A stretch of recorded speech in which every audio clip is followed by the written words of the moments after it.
Friends, CBN గారు లోకేష్ గారు కొత్తగా థింక్ చేస్తున్నారు. స్టేట్ ని డెవలప్ చేయడానికి అని చెప్పి మన మీదకి ఒక కొత్త ప్లాన్, ఒక కొత్త రోడ్ మ్యాప్ ని వదులుతున్నారు. ఈ కొత్త రోడ్ మ్యాప్, కొత్త ప్లాన్ అని వినగానే అబ్బా ఇంకొక కొత్త పబ్లిసిటీ క్యాంపెయిన్ లాంచ్ అనుకున్నా. ఐఎమ్ డామ్ షూర్ మీరు కూడా ఇది వినగానే అంతే కదా విజయ్, ఇందులో కొత్త ఉంది అని మీరు కూడా అనుకునే ఛాన్సెస్ ఎక్కువగానే ఉన్నాయి. సేమ్ నాకు కూడా ఇదే అనిపించి పక్కన పడేద్దాం అని అనిపించింది. కానీ ఒక్క చిన్న విషయం నన్ను హుక్ చేసింది. వీళ్ళు తీసుకొచ్చే ఈ కొత్త ప్లాన్ వల్ల మన స్టేట్ కి నిజంగానే బెనిఫిట్ జరిగే అవకాశం ఉంది. అబ్బచ్చా నిజమా? సిబిఎన్ గారి అడ్మినిస్ట్రేషన్ లో మన స్టేట్ కి డెవలప్ అయ్యే సీన్ ఇస్తారా?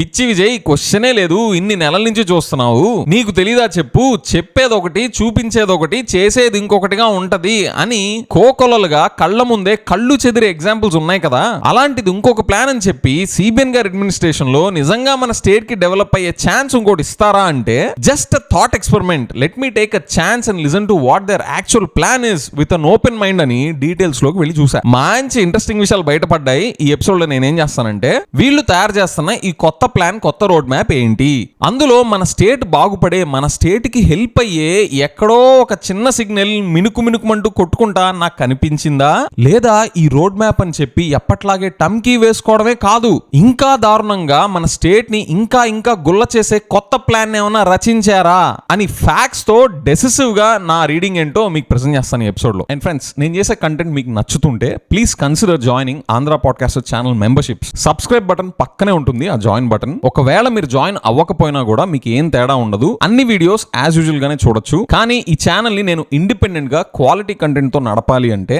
మీలాంటి వాళ్ళు జాయిన్ అయ్యి సపోర్ట్ చేస్తేనే నేను ఈ జర్నీని కంటిన్యూ చేయగలుగుతాను. సో జాయిన్ అవ్వాలి అనిపించిన వాళ్ళకి వెల్కమ్. జాయిన్ అవ్వకపోయినా మీరు కూడా మన ఆంధ్ర పాడ్కాస్టర్ కమ్యూనిటీలో ఈక్వల్ గా important. Hi, this is Vijay kesari and welcome to Andhra Podcaster, where we discuss questions, perspectives and possibilities focused on development of Andhra. Alright, CBN గారు రచించే ఈ కొత్త ప్లాన్ ని మనం అర్థం చేసుకోవాలంటే గ్లోబల్ గా జరుగుతున్న ఒక స్ట్రాటజిక్ షిఫ్ట్ ని మనం తెలుసుకోవాలి ఫస్ట్. ఫ్రెండ్స్, ఇప్పుడు నేను మీకు చెప్పేది కొంచెం చేదుగా ఉండొచ్చు. ఆల్రెడీ సాఫ్ట్వేర్ కి సంబంధించి బోలెడు మంది కోర్సెస్ తీసుకుంటా, ఇంజనీరింగ్ లో సాఫ్ట్వేర్ కి సంబంధించిన బ్రాంచెస్ ఆల్రెడీ స్టూడెంట్స్ తీసేసుకుంటా, సాఫ్ట్వేర్ సైడ్ ఆల్రెడీ బోలెడు మంది జాబ్స్ చేస్తా ఉంటారు. కానీ ఇప్పుడు రాబోతున్న రోజుల్లో, పర్టికులర్లీ ఈ డెకేడ్ లో, సాఫ్ట్వేర్ కాదు hardware is the king. Software అనేది కమోడిటైజ్ అయిపోయింది. సాఫ్ట్వేర్ ని డెవలప్ చేసే టాలెంట్ ని ఏఐ కమోడిటైజ్ చేసేస్తుంది. గూగుల్ అనేది ఆర్గ్యుబుల్లీ ఇప్పుడు one of the world's most powerful tech companies కదా. సాఫ్ట్వేర్ అండ్ కోడింగే కదా ఈ కంపెనీకి ఆయువు పట్టు.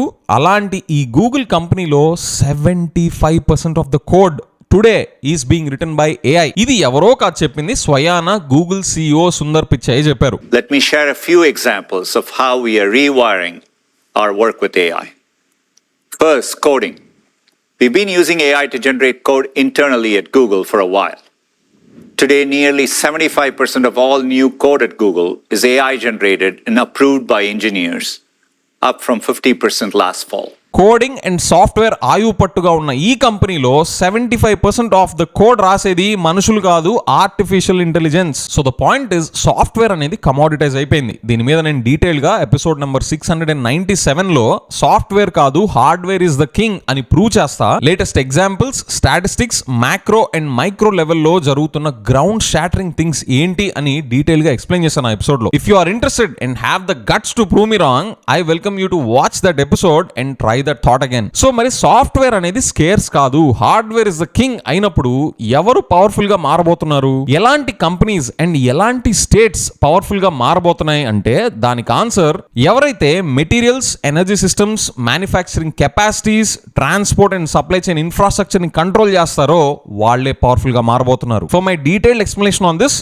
Check that episode number 697. ఎవరైతే ఒక గేమ్ లో స్కేర్స్ వేరియబుల్స్ ని కంట్రోల్ చేస్తారో వాళ్లే కింగ్. సో ఇక్కడ మెటీరియల్స్ అని చూసారా, దాన్ని ట్యాప్ చేసే ఒక కొత్త ప్లాన్ ని సిబిఎన్ గారు రచిస్తున్నారు. ఈ మెటీరియల్స్ లో రేర్ ఎర్త్ మెటీరియల్స్ కూడా ఉన్నాయి. ఇందులో ఆంధ్రప్రదేశ్ కి మంచి ప్రకృతి ఇచ్చిన సంపద ఉంది. రేర్ ఎర్త్ మెటీరియల్స్ అంటే ఈ మోడర్న్ టెక్నాలజీస్, ఏరోస్పేస్ అప్లికేషన్స్ అవ్వచ్చు, ఎయిర్ క్రాఫ్ట్ మిసైల్స్ అవ్వచ్చు, paints, ceramics, EVs, smart phones, defence materials లో యూజ్ చేసే టైటానియం, న్యూక్లియర్ పవర్ జనరేట్ చేయడానికి వీటన్నిటికీ కావాల్సిన critical materials are these rare earth materials, rare earth minerals. For example, ilmenite, rutile, zircon, monazite గురించి ఇంకా చెప్తాను. మన స్టేట్ లో వీటి నిల్వలు, వీటి రిజర్వ్స్, బీచ్ శాండ్ మినరల్స్ అవ్వచ్చు, ఈ రేర్ ఎర్త్ మెటీరియల్స్ అవ్వచ్చు, వీటన్నిటి రిజర్వ్స్ మన స్టేట్ లో బాగున్నాయి. Especially in Vizag to Srikakulam belt వీటిని యూస్ చేసి పర్మనెంట్ మ్యాగ్నెట్స్ కూడా తయారు చేయొచ్చు. పర్మనెంట్ మ్యాగ్నెట్స్ ఎక్కడ వాడతారు చెప్పండి? EVs, power generating units, smart phones, industrial machines, medical technologies like MRI machines, వీటన్నిటిలో కూడా క్రిటికల్ కాంపొనెంట్స్ లో ఒకటి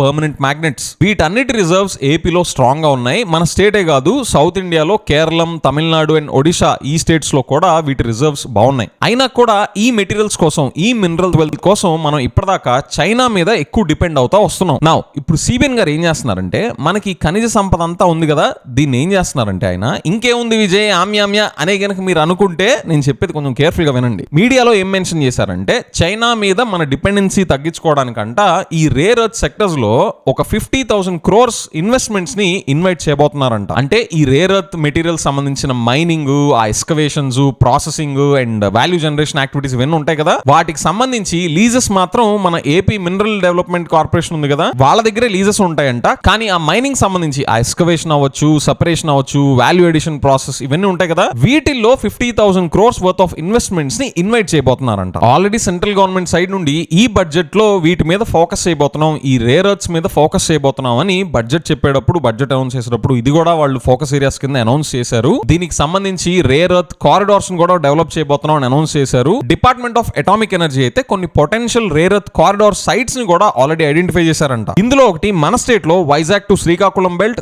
కొచ్చి to Thiruvananthapuram belt in Keralam and Gopalpur in Odisha.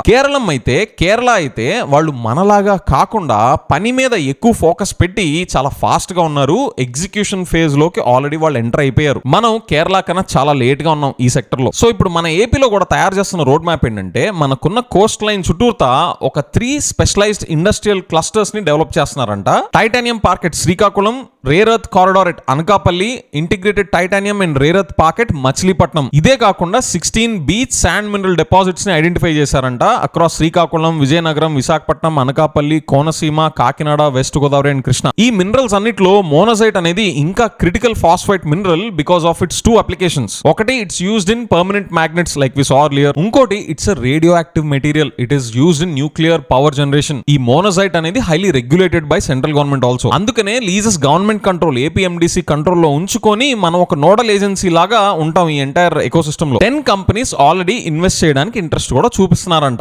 ఇదంతా వినడానికి బానే ఉంది. చైనా నుండి ఇంపోర్ట్ డిపెండెన్సీ తగ్గించుకోవడానికి అని చెప్పి మన స్టేట్ లో ఉన్న beach and minerals and rare earth materials ని మైనింగ్ చేసి వాల్యూ యాడెడ్ ప్రొడక్ట్స్ జనరేట్ చేయడం కోసం 50,000 crores వర్త్ ఆఫ్ ఇన్వెస్ట్మెంట్స్ ని ఇన్వైట్ చేయడం, ఇదంతా బానే ఉంది. మన సెంట్రల్ గవర్నమెంట్ మిషన్ ఆత్మ నిర్భర్ భారత్ కి తగ్గట్టు దానికి హెల్ప్ అయ్యేలాగా ఉంది. This is good in theory.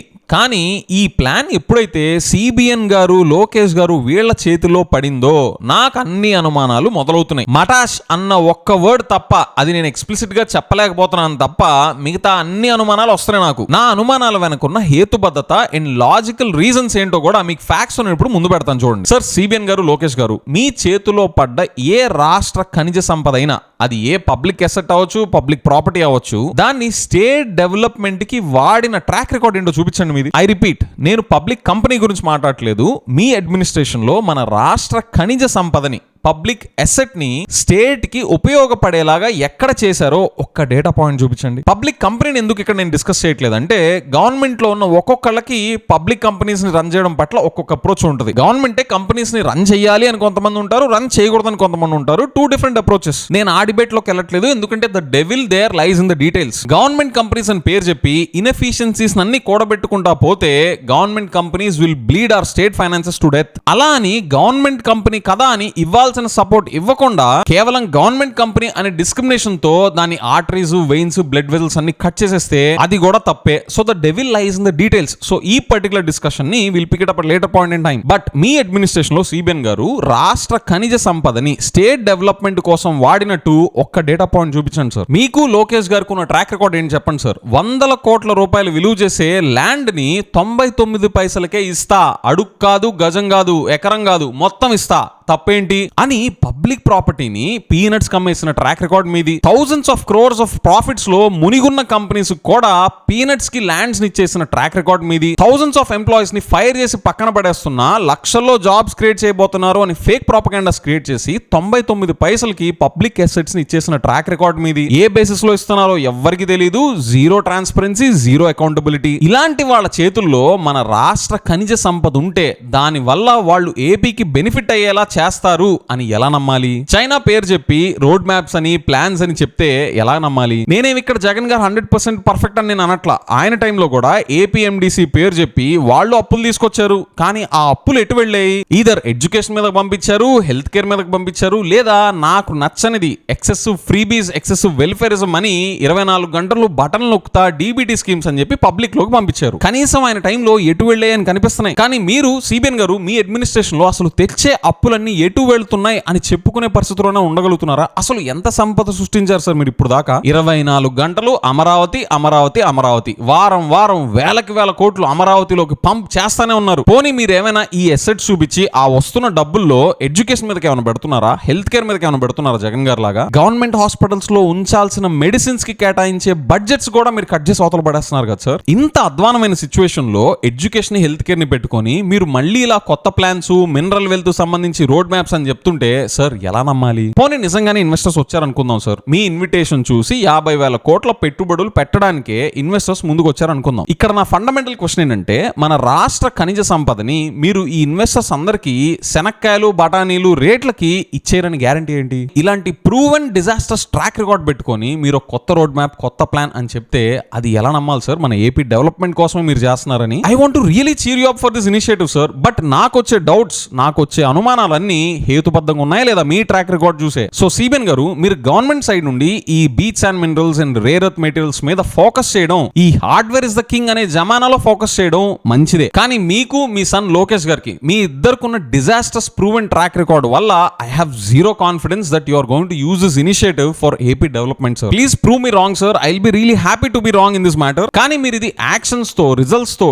డేటాతో ప్రూవ్ చేసేదాకా నేను ఇది యాజ్ యూజువల్ గా మీరు ఎప్పట్లాగానే మన స్టేట్ ఫైనాన్సెస్ ని, మన స్టేట్ మినరల్ వెల్త్ ని గుల్ల చేయడానికి యూజ్ చేసే ఇంకొక ఇనిషియేటివ్ కింద చూస్తాను సార్ ఇది. To me this is no good sign for AP development until your actions and data proves otherwise. Friends, మీకు కూడా నాలాగే వీళ్ళ ఎంటైర్ ట్రాక్ రికార్డ్ చూసి, హిస్టారికల్ ఎవిడెన్సెస్ అన్ని చూసి ఈ కొత్త రోడ్ మ్యాప్ అని, కొత్త ప్లాన్ అని చేసేది కూడా ఆన్ పేపర్ టమ్కీ వేసుకోవడానికి తప్ప రైట్ ఇంటెంట్ తో ప్రైవేట్ కంపెనీస్ తో పాటు అల్టిమేట్ గా స్టేట్ కి బెనిఫిట్ అయ్యేలాగా వీళ్ళు చెయ్యరు. వీళ్ళ మీద అసలు కాన్ఫిడెన్సే లేదు అని మీకు కూడా నాలాగే అనిపిస్తే కామెంట్స్ లో నో కాన్ఫిడెన్స్ అని మెన్షన్ చేయండి. అండ్ యూట్యూబ్ లో Andhra podcaster channel memberships join అయిన ప్రతి ఒక్కరికి my heartful thanks. With that I will see you in the next episode. Bye by.